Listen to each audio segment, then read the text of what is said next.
She wasn't a queen. She wasn't a prophetess. In fact, she wasn't even from Israel. She was a widow from Moab. Her name was Ruth. She had lost her husband, her home, and her future. Yet in that moment of emptiness, she made a choice of loyalty, humility, and faith. This is the story of Ruth, Naomi, and Boaz, a story of love, redemption, and purpose woven into the tapestry of God's plan. Long ago, during a time when Israel had no king and the land was unstable, famine struck the land of Judah. In Bethlehem lived Elimelech, his wife Naomi, and their two sons, Mahlon and Chilion.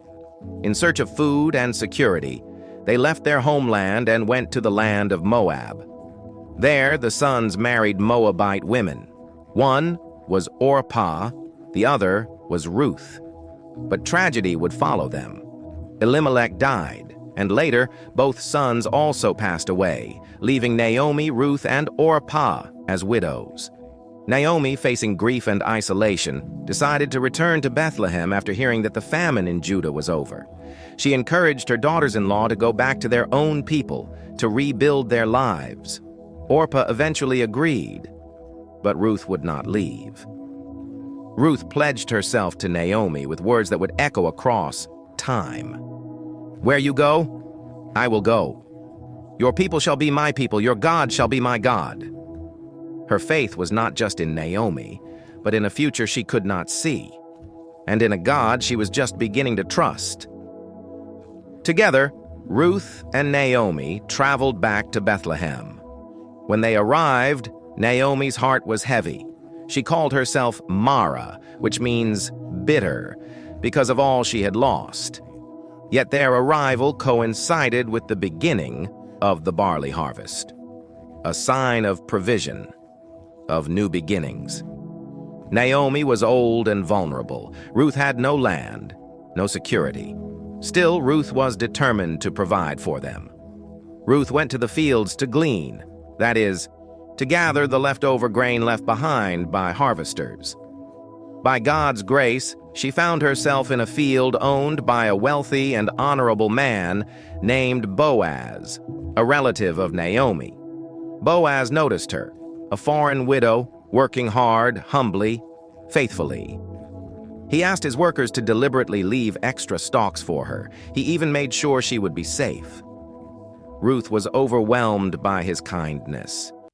She confessed how she left her own land to care for Naomi. Boaz blessed her, acknowledging her loyalty and courage. As the harvest season progressed, Naomi realized something important. Boaz was not just any man. He was a kinsman redeemer. In Israelite custom, a kinsman redeemer had the duty to help family members in need, to preserve their land, their name, their legacy. Naomi encouraged Ruth to act, to take a bold step toward security and dignity. She gave Ruth counsel, not in manipulation, but in a plan rooted in respect, tradition, and hope. That night, Ruth followed Naomi's direction. She cleaned herself, dressed with care, and went to the threshing floor where Boaz was overseeing his barley. In the quiet of the night, she uncovered Boaz's feet and lay down. A humble act of trust, a request for protection. When Boaz awoke, he asked who was there. Ruth identified herself and made a heartfelt appeal. She asked him to spread his wings over her, a poetic way of asking him to be her protector, her redeemer. Boaz responded with honor. He recognized her virtue, her loyalty, and her faith. But he also admitted a complication. There was another relative who had a prior right to redeem. Ruth returned to Naomi, recounting every word, every moment.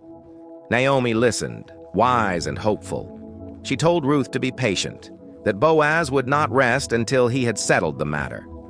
And so they waited, in quiet tension and faith, believing that God's kindness worked in both seen and unseen ways. At this point in the story, before any final resolution, Their journey already teaches powerful truths. Faithfulness matters. Ruth's loyalty to Naomi was not a duty, but a deep commitment. Providence shows up in unexpected ways. God used Boaz's field and his kindness to care for two widows. Redemption is both legal and relational. Boaz, as kinsman, navigated law, tradition, and love. Humility opens doors. Ruth's request was humble, but bold. Her trust was not in her own strength, but in God's provision. We leave Ruth and Naomi at a pivotal moment. They have no guarantee of how things will end, but they do have hope. They do have commitment to each other and to God's plan.